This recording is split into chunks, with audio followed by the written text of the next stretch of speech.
India கூட்டணி கட்சிகள் சார்பில் நடத்தப்பட்ட முழு அடைப்பு போராட்டம் எதிர்கட்சிகளின் அரசியல் லாபத்திற்காகவே நடத்தப்பட்டுள்ளதாக முதல்வர் ரங்கசாமி தெரிவித்துள்ளார். மின்கட்டண உயர்வை கண்டித்து இந்தியா கூட்டணி சார்பில் நேற்று பந்த் குறித்து முதல்வர் ரங்கசாமி செய்தியாளர்களிடம் கூறும்பொழுது, மத்திய உள்துறை அமைச்சக செயலர் குழு விரைவில் புதுச்சேரிக்கு வருகை தரவுள்ளது. இக்குழுவினர் அதிகாரிகள் கூட்டத்தை கூட்டி ஆய்வு மேற்கொள்ள இருக்கின்றனர். என்னையும் சந்திக்க உள்ளனர். மின் கட்டண உயர்வை ஈடுகட்டும் வகையில் பொதுமக்களுக்கு மானியம் அறிவிக்கப்பட்டுள்ளது. அதன்படி 2 மாதங்களுக்கு சேர்த்து மின்கட்டண மானியம் வழங்கப்படும். அதனை அடுத்து மின்கட்டண ரசீதில் மானிய தொகை கழிக்கப்பட உள்ளது. ஆனால் அரசியல் லாபத்துக்காகவே எதிர்கட்சிகள் பந்த் நடத்தியுள்ளனர் என முதல்வர் கூறினார். மேலும் புதுச்சேரியின் அனைத்து பிரச்சனைகளுக்கும் மாநில அந்தஸ்து மட்டும் ஒரே தீர்வாகும்.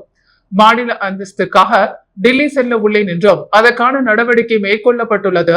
புதுச்சேரியின் உரிமைகளை பெற மாநில அந்தஸ்து தேவைப்படுகிறது என்றார். AI தொழில்நுட்பத்தில் ட்ரேடிங் செய்யலாம் என கூறி ஆயிரக்கணக்கான மக்களிடம் பல கோடி ரூபாய் மோசடி செய்த வழக்கில் டீம் லீடராக செயல்பட்ட திருவெண்ணெய்நல்லூரைச் சேர்ந்த மகாதேவன் என்பவரை போலீசார் கைது செய்துள்ளனர். பெங்களூரு, நாமக்கல், நெய்வேலியில் போலி கால் சென்டர்கள் நடத்தி AI தொழில்நுட்பத்தில் ட்ரேடிங் செய்த அதிக லாபம் சம்பாதிக்கலாம் என ஆசை வார்த்தை கூறி புதுச்சேரி உட்பட பல்வேறு மாநிலங்களில் ஆயிரக்கணக்கானோரை ஏமாற்றிய கும்பலை புதுச்சேரி சைபர் கிரைம் போலீசார் கைது செய்தனர். இந்த மோசடி தொடர்பாக பிரவீன், ஜெகதீஷ், முகமது அன்சர், தௌபில் அகமது, ராமச்சந்திரன், பிரேம் ஆனந்த், விமல்ராஜ் உள்ளிட்ட 7 பேர் கடந்த 1ஆம் தேதி கைது செய்யப்பட்டனர். திருநெல்வேலி நல்லூரை பாரிக்யூ தெற்கு வீதியைச் சேர்ந்த செல்வராஜ் மகன் 30 வயதாகும் மகாதேவன் என்பவரை சைபர் கிரைம் போலீசார் கைது செய்தனர். இவர் நெய்வேலி NTS குரூப் ஆஃப் கம்பெனியில் டீம் லீடராக செயல்பட்டுள்ளார். தனக்கு கீழ் செயல்பட்ட 10க்கும் மேற்பட்டோருக்கு மாதம் ரூபாய் 30 முதல் ரூபாய் 50 லட்சம் வரை டார்கெட் கொடுத்து வேலை வாங்கியுள்ளது விசாரணையில் தெரிய வந்துள்ளது. வேல்ராம்பட்டு ஏரிக்கரை அருகே ரோந்து பணியில் ஈடுபட்ட காவலர்கள் மோட்டார் சைக்கிளை திருடி வந்த 3 கைது செய்த அவர்களிடம் இருந்த 2 லட்சம் ரூபாய் மதிப்புள்ள 2 பைக்குகளை பறிமுதல் செய்தனர். புதுச்சேரி காவல்துறை SP பக்தவச்சலம் மற்றும் முதலியார்பேட்டை இன்ஸ்பெக்டர் கண்ணன் ஆகியோர் உத்தரவின்படி சப் இன்ஸ்பெக்டர் ஜெயபிரகாஷ் மற்றும் குற்றப்பிரிவு காவலர்கள் நேற்று முன்தினம் இரவு ரோந்து பணியில் ஈடுபட்டனர். அப்பொழுது வேல்ராம்பட்டு ஏரிக்கரையில் சந்தேகத்திற்கு இடமளிக்கும் வகையில் மோட்டார் சைக்கிளில் வந்த 3 பேரை பிடித்து விசாரணை நடத்தினர். அப்போது அவர்கள் ஓட்டி வந்த மோட்டார் சைக்கிள் திருட்டு வாகனம் என தெரிய வந்தது. இதனை அடுத்து அவர்களை கைது செய்து போலீஸ் நிலையம் அழைத்து சென்று தொடர் விசாரணை நடத்தினர். அப்போது அவர்கள் மேலும் ஒரு மோட்டார் சைக்கிள் திருடியதை ஒப்புக்கொண்டனர். இதனை அடுத்த 2 மோட்டார் சைக்கிளையும் SI ஜெயபிரகாஷ் பறிமுதல் செய்தார். அவைகளின் மதிப்பு ரூபாய் 2 லட்சம் இருக்கும். இதனை அடுத்து மோட்டார் சைக்கிள் திருடர்களை பிடித்த போலீசாரை சீனியர் SP பாராட்டினார். புதுச்சேரி இந்திரா காந்தி அரசு பொது மருத்துவமனையில் துர்நாற்றம் வீசுவதாக நோயாளிகள் மற்றும் அவர்களுடன் உடன் வரும் உறவினர்கள் மிகவும் சிரமத்திற்கு ஆளாகி வருகின்றனர். புதுச்சேரி நகர பகுதி சட்டப்பேரவை அருகே உள்ள இந்திரா காந்தி அரசு பொது மருத்துவமனையில் புதுச்சேரி மற்றும் இன்றே தமிழக பகுதி என கடலூர், விழுப்புரம் பகுதியில் சேர்ந்த மக்கள் தினம்தோறும் ஆயிரக்கணக்கான நோயாளிகள் வந்து சிகிச்சை பெற்று செல்கின்றனர். இந்த நிலையில் வெளிப்புற சிகிச்சை பிரிவில் எண் 32 மருந்து மாத்திரை வாங்கும் கவுண்டர் உள்ளதா. நோயாளிகள் சிகிச்சை எடுத்த பின்பு மருந்து மாத்திரை வாங்க நீண்ட தூரம் வரிசையில் நிற்கின்றனர். இந்த நிலையில் அருகே உள்ள கழிவறையிலிருந்து துர்நாற்றம் வீசுவதால் நோயாளிகள் மற்றும் உறவினர்கள் மிகவும் சிரமத்திற்கு ஆளாகி வருகின்றனர். இதை புதுச்சேரி அரசு ஆய்வு செய்து உடனடியாக சரி செய்ய வேண்டும் எனவும் அவர்கள் வலியுறுத்தி வருகின்றனர். ஜனாதிபதியிடம் பிளாரன்ஸ் நைட்டிங்கேல் விருது பெற்ற புதுச்சேரி செஞ்சி சாலையைச் சேர்ந்த கிராமப்புற செவிலியர் விஜயகுமாரி முதலமைச்சர் ரங்கசாமியை சந்தித்து வாழ்த்து பெற்றார். நாடு முழுவதிலும் உள்ள மாநிலங்கள் மற்றும் யூனியன் பிரதேசங்களில் உள்ள அரசு மருத்துவமனைகளில் சிறப்பாக பணியாற்றும் செவிலியர்களை தேர்வு செய்தார். அவர்களை கௌரவப்படுத்தும் விதமாக ஆண்டுதோறும் பிளாரன்ஸ் நைட்டிங்கேல் விருதை மத்திய அரசின் சுகாதாரத்துறை வழங்கி வருகிறது. அதன்படி 2024 ஆண்டிற்கான பிளாரன்ஸ் நைட்டிங்கேல் விருதுக்கு புதுச்சேரி செஞ்சி சாலையை சேர்ந்த கிராமப்புற செவிலியர் ANM விஜயகுமாரியை தேர்வு செய்யப்பட்டார். கடந்த 28 ஆண்டுகளாக கிராமப்புறங்களில் பணியாற்றி வரும் விஜயகுமாரி தற்பொழுது தவளக்குப்பம் ஆரம்ப சுகாதார நிலையத்தில் கிராமப்புற செவிலியராக பணியாற்றி வருகிறார். இவர் தனது பணியை சிறப்பாக செய்ததுடன் இரத்த தானம், கண் தானம் விழிப்புணர்வு, கர்ப்பிணிகளின் மற்றும் பிரசவித்த தாய்மார்களுக்கு தேவையான விழிப்புணர்வு, சுற்றுச்சூழல் மேம்பாட்டுக்கான விழிப்புணர்வு உள்ளிட்ட செயல்பாடுகளில் தனது பங்களிப்பை சிறப்பாக செய்துள்ளார். இந்த உயரிய பிளாரன்ஸ் நைட்டிங்கேல் விருதை கடந்த 11ஆம் தேதி ஜனாதிபதியிடம் விஜயகுமாரி பெற்றார். இதனைத் தொடர்ந்து முதல்வர் ரங்கசாமியை சந்தித்து வாழ்த்து பெற்றார். புதுச்சேரி கடற்கரை சாலையொட்டி தலைமைச் செயலகத்தின் அருகே இருந்த காஃபி கடை நகராட்சி அதிகாரிகளால் அதிரடியாக அகற்றப்பட்டது. புதுவை கடற்கரை சாலையொட்டி தலைமை செயலகத்தின் அருகே காஃபி பார் உள்ளது. சாலை நடைபாதையில் அமைக்கப்பட்டுள்ள காஃபி பார் பல ஆண்டாக இயங்கி வருகிறது.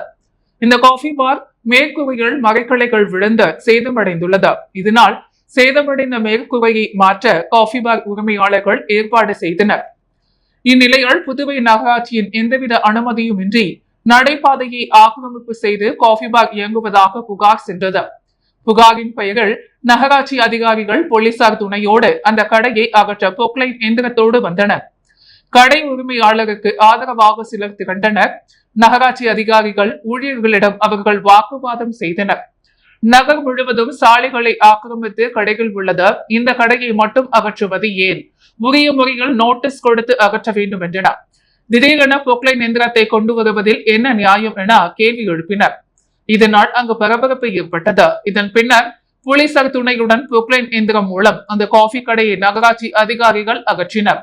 இதேபோல் ஆக்கிரமிப்பு கடைகளை அகற்றும் பணி தொடரும் என நகராட்சி அதிகாரிகள் தெரிவித்தனர். ராஜீவ்காந்தி பொறியியல் மற்றும் தொழில்நுட்ப கல்லூரியில் முதலாம் ஆண்டு மாணவர்களுக்கான வகுப்புகள் இன்று துவங்கியது. புதுச்சேரி கிருமாம்பாக்கம் ராஜீவ்காந்தி பொறியியல் மற்றும் தொழில்நுட்ப கல்லூரியில் கணினி அறிவியல், தகவல் தொடர்பு, செயற்கை நுண்ணறிவு மற்றும் தரவு அறிவியல், மின்னணுவியல் மற்றும் தொடர்பு உயர் மருத்துவம் சார்ந்த பொறியியல் பிரிவுகளில் புதியதாக சேர்ந்த மாணவர்களுக்கான முதலாம் ஆண்டு வகுப்புகள் துவக்க விழா கல்லூரியின் கலையரங்கில் நடைபெற்றது. கல்லூரியின் தாளாளர் ராஜகோபாலன் வழிகாட்டுதலின்படி கல்லூரியின் முதல்வர் முனைவர் விஜயகிருஷ்ண ரபாக்கா தலைமை தாங்கி விழாவினை துவக்கி வைத்தார். துணை முதல்வர் முனைவர் ஐயப்பன் சிறப்புரை வழங்கினார். இயற்பியல் பேராசிரியர் முனைவர் ஜெயபிரகாஷ் வரவேற்புரையும், இயற்பியல் பேராசிரியர் மற்றும் முதலாம் ஆண்டு துறை தலைவர் முனைவர் ரமேஷ் நன்றி உரை வழங்கினார். விழாவில் 12ஆம் வகுப்பு தேர்வில் சிறந்த மதிப்பெண்களை பெற்று கல்லூரியில் பொறியியல் பாடப்பிரிவுகளில் சேர்க்கை பெற்ற மாணவர்களுக்கும், நுழைவுத் தேர்வில் அதிக மதிப்பெண்கள் பெற்று நிர்வாக ஒதுக்கீட்டில் சேர்க்கை பெற்ற மாணவர்களுக்கும் நினைவு பரிசுடன் சான்றிதழ் வழங்கி கௌரவிக்கப்பட்டது. நிகழ்ச்சி ஏற்பாடுகளை கல்லூரி நிர்வாகத்தினர், ஆசிரியர்கள் மற்றும் மாணவர்கள் சிறப்பாக செய்திருந்தனர். முருகம்பாக்கம் கிராமத்தில் உள்ள ஏரி வாய்க்கால்களை தூர்வாரும் பணியை சட்டமன்ற உறுப்பினர் பாஸ்கர் பூமி பூஜை செய்து துவக்கி வைத்தார். புதுச்சேரி அரியாங்குப்பம் சட்டமன்ற தொகுதிக்குட்பட்ட முருங்கம்பாக்கம் கிராமத்தில் உள்ள ஏரி பாசன வாய்க்கால்களை 3 லட்சத்திற்கு 15,000 ரூபாய் மதிப்பீட்டில் தூர்வாரும் பணி செய்திட அரசாணை பெறப்பட்டு அதற்கான துவக்க நிகழ்ச்சியாக சட்டமன்ற உறுப்பினர் பாஸ்கர் தட்சிணாமூர்த்தி தலைமையில் பூமி பூஜை செய்து பணி துவங்கி வைக்கப்பட்டது. இந்நிகழ்ச்சியில் பொதுப்பணித்துறை செயற் பொறியாளர் ராதாகிருஷ்ணன், உதவி பொறியாளர் மதிவாணன், இளைநிலை பொறியாளர் சங்கர் மற்றும் என்ஆர் காங்கிரஸ் உள்ளிட்ட கூட்டணி கட்சி நிர்வாகிகள் மற்றும் ஊர் பொதுமக்கள் பல கலந்து கொண்டனர். முடவக்கரை தொகுதி ரெட்டியார்பாளையத்தைச் சேர்ந்த மாணவிக்கு மேல் படிப்பிற்காக அருண் சர்மா தொண்டு நிறுவன நிர்வாக இயக்குனர் ஐஜி வீரராகு, டிரஸ்ட் அறங்காவலர் பிரபாதிதேவி வீரராகு ஆகியோர் கல்வி ஊக்கத்தொகை வழங்கினர். அருண் சர்மா தொண்டு நிறுவனம் சார்பில் 6 மாதத்திற்கு முன்பு தேர்வில் தோல்வி அடைந்த மாணவர்களை தங்களை அணுகினால் படிக்க வைத்து வெற்றி பெற முழு உதவி செய்வதாக அறிவிக்கப்பட்டது. அதன்படி ரெட்டியார்பாளையம் சிவகாமி நகரைச் சேர்ந்த ஆட்டோ ஓட்டுநர் சதீஷ்குமார், பூங்குழலி தம்பதியினரின் மகள் சாதனா, அருண் சர்மா தொண்டு நிறுவன நிர்வாக இயக்குனர் ஐஜி வீரராகு, டிரஸ்ட் அறக்காவலர் பிரபாதேவி வீரராகு ஆகியோரை தொடர்பு கொண்டு உதவி கோரினர். அதனைத் தொடர்ந்து மாணவி சாதனாவை தனியார் கோச்சிங் சென்டரில் நிதியுதவி வழங்கி படிக்க வைத்தனர். மாணவி பொதுத் தேர்வில் வெற்றி பெற்று 11ஆம் வகுப்பு படித்து வருகிறார். மேலும் அந்த மாணவிக்கு மேல் படிப்பிற்கான கல்வி ஊக்கத்தொகையை அருண் சர்மா தொண்டு நிறுவன நிர்வாக இயக்குனர் ஐஜி வீரராகு, டிரஸ்ட் அரங்காவலர் பிரபாதிதி வீரராகு ஆகியோர் வழங்கி பாராட்டினர். மாணவியும் தனது குடும்பத்தினருடன் நன்றி தெரிவித்தார். உடன் ஊர் முக்கிய நிர்வாகிகள் இருந்தனர். புதுச்சேரியில் வரும் 23ஆம் தேதி முதல் 2 மாதங்கள் புகையிலை இல்லா பிரச்சார இயக்கம் மேற்கொள்ளப்பட உள்ளதாக மாவட்ட ஆட்சியர் தலைமையில் நடைபெற்ற கூட்டத்தில் முடிவு செய்யப்பட்டுள்ளது. புதுச்சேரியில் தேசிய சுகாதார இயக்கம் மற்றும் தேசிய புகையிலை கட்டுப்பாடு திட்டத்தின் கீழ் 2 மாத புகையிலை இல்லா இளைஞர் பிரச்சாரம் மேற்கொள்ளப்பட்டுள்ளது. இது தொடர்பாக அனைத்து துறை அதிகாரிகளின் ஆலோசனை கூட்டம் நேற்று கலெக்டர் அலுவலகத்தில் நடைபெற்றது. மாவட்ட ஆட்சியர் குலோதிங்கன் தலைமை தாங்கினார். சப் கலெக்டர் சோமசேகர், புகையிலை கட்டுப்பாட்டு மாநில அதிகாரி வெங்கடேஷ் மற்றும் பல்வேறு துறை அதிகாரிகள் பங்கேற்றனர். கூட்டத்தில் வரும் 23ஆம் தேதி முதல் 2 மாதம் மேற்கொள்ள உள்ள புகையிலை எதிர்ப்பு பிரச்சாரம் குறித்து ஆலோசிக்கப்பட்டது. பின்னர் பிரச்சாரத்தின் முக்கிய பங்காளர் விழிப்புணர்வு நிகழ்ச்சிகள், ஊர்வலம், சுவர் விளம்பரங்களை, நட்சத்திர பிரபலங்களின் விழிப்புணர்வு பிரச்சாரம் மற்றும் குறும்படங்கள் திரையிட ஏற்பாடு செய்ய முடிவு செய்யப்பட்டது. புதுச்சேரி மரப்பாலம் சந்திப்பில் போக்குவரத்து நெருக்கடியை தீர்க்க ட்ரோன் மூலம் இரவு வேளையில் போக்குவரத்து போலீசார் ஆய்வு மேற்கொண்டனர். புதுவை நகர பகுதியில் நாளுக்கு நாள் போக்குவரத்து நெருக்கடி அதிகரித்து வருகிறது. பல இடங்களில் சாலைகள் விரிவாக்கம் செய்யப்பட்ட போதிலும் பிரச்சனை தீர்த்தப்படவில்லை. குறிப்பாக மரப்பாலம் சந்திப்பு முதல் முருங்கம்பாக்கம் சந்திப்பு வரை உள்ள ஈசிஆர் சாலையில் ஒவ்வொரு நாளும் காலை மாலை வேளைகளில் கடுமையான வாகன நெரிசல் ஏற்படுகிறது. இந்த பகுதியை கடக்க குறைந்தபட்சம் 20 நிமிடங்கள் ஆகிறது. அதற்கு காரணம் சாலையின் இருபுறமும் உள்ள குறுகலான தெருக்களுக்கு பொதுமக்கள் கார் மற்றும் இருசக்கர வாகனங்களில் குறுக்காக சாலையை மறித்து கடந்து செல்வதுதான். இதனிடையே சமீபத்தில் அரியாங்குப்பம், முருங்கப்பாக்கம் பகுதியில் ஆய்வு நடத்திய கவர்னரின் கார் போக்குவரத்து நெரிசலில் சிக்கியதை தொடர்ந்து போக்குவரத்து போலீசார் அதிர்ச்சி அடைந்துள்ளனர்.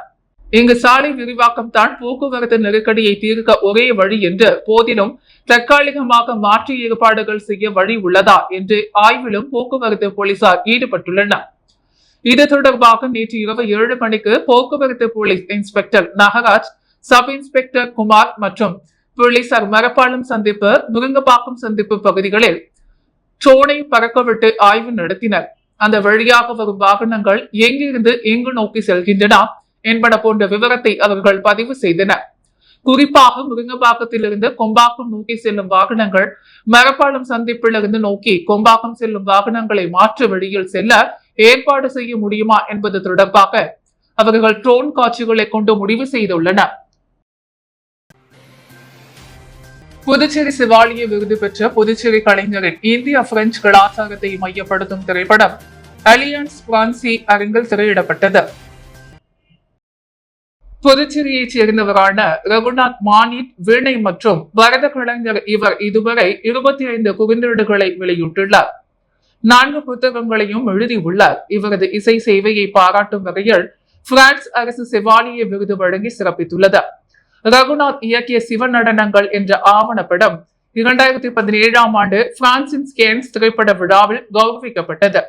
பரத கலையை பயன்படுத்தும் திரைப்படம் எடுப்பது இவரது அடுத்த திட்டமாக இருந்தது. மீண்டும் புதுச்சேரி என்று ரெட்டோரே பாண்டிச்சேரி என்ற பிரெஞ்சு படத்தை தயாரித்துள்ளார்.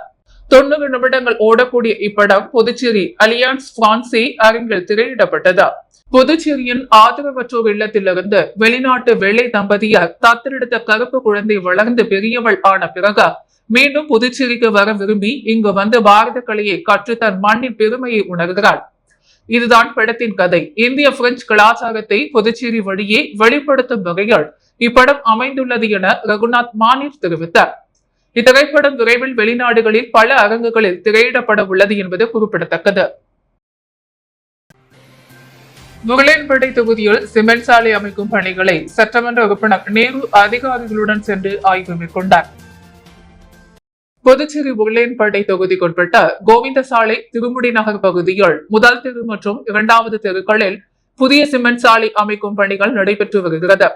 இப்பணிகளை முகலேன்பேட்டை தொகுதி சட்டமன்ற உறுப்பினரும் புதுச்சேரி சட்டப்பேரவை அரசாங்க உறுதிமொழி குழு தலைவருமான நேரு என்கிற குப்புசாமி அப்பகுதிகளில் அரசு அதிகாரிகளுடன் ஆய்வு மேற்கொண்டார். புதிய சிமெண்ட் சாலை அமைக்கும் பணிகளை வரும் மழை காலங்களுக்குள் விரைவாக முடித்து அப்பகுதி மக்களுக்கு உதவிடுமாறு அதிகாரிகளை கேட்டுக் கொண்டார்.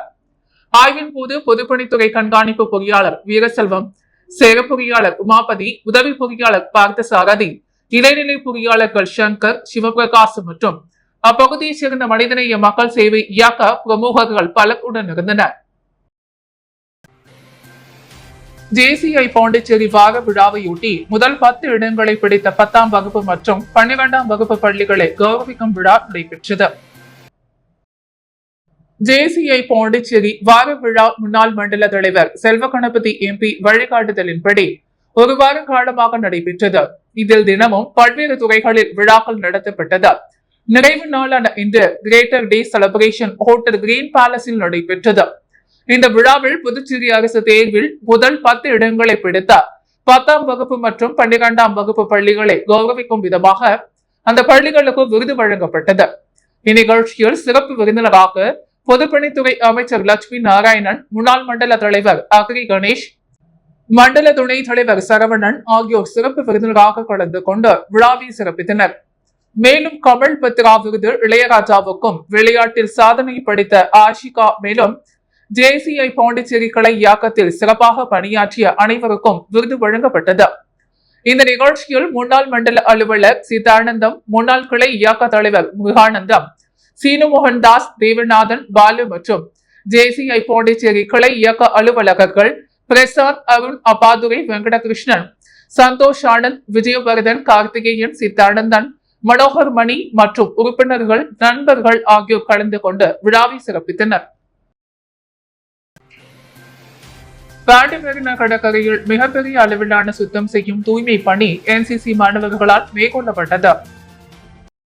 ஆதிதிராவிடர் மற்றும் பழங்குடி இனத்தவர்களுக்கான தேசிய வாழ்வாதார சேவை மையம் மற்றும் மாற்றுத்திறனாளிகளுக்கான சேவை மையமும் இணைந்த இந்திய அரசு தொழிலாளர் மற்றும் வேலைவாய்ப்பு அமைச்சகம் டிஜிஇ அறிவுறுத்தலின்படி இன்று பாண்டி மெரினா கடற்கரையில் மிகப்பெரிய அளவிலான சுத்தம் செய்யும் தூய்மை பணி என்சிஎஸ்சி மாணவர்களால் மேற்கொள்ளப்பட்டது. இந்த நிகழ்ச்சியில் 200க்கும் மேற்பட்ட மாணவர்கள் கலந்து கொண்டனர். இந்த நிகழ்வினை Vigneswaran commissioner, EPF INR, tahsildar, Puduvai அரசு, ராக்குழும உறுப்பினர்கள் மற்றும் ரோட்டரி கிளப் பாண்டிச்சேரி கேலக்சியின் தலைவர் மற்றும் உறுப்பினர்கள் கலந்து கொண்டு சிறப்பித்தனர். முதலியார்பேட்டை தொகுதி நைனார் மண்டபம் டென்னிஸ் சாலையில் அமைந்துள்ள கழிவுநீர் வாய்க்காலில் 20,38,700 ரூபாய் மதிப்பில் MS கிரேடிங் அமைக்கும் பணியினை சட்டமன்ற உறுப்பினர் சம்பத் பூமி பூஜை செய்து துவக்கி வைத்தார்.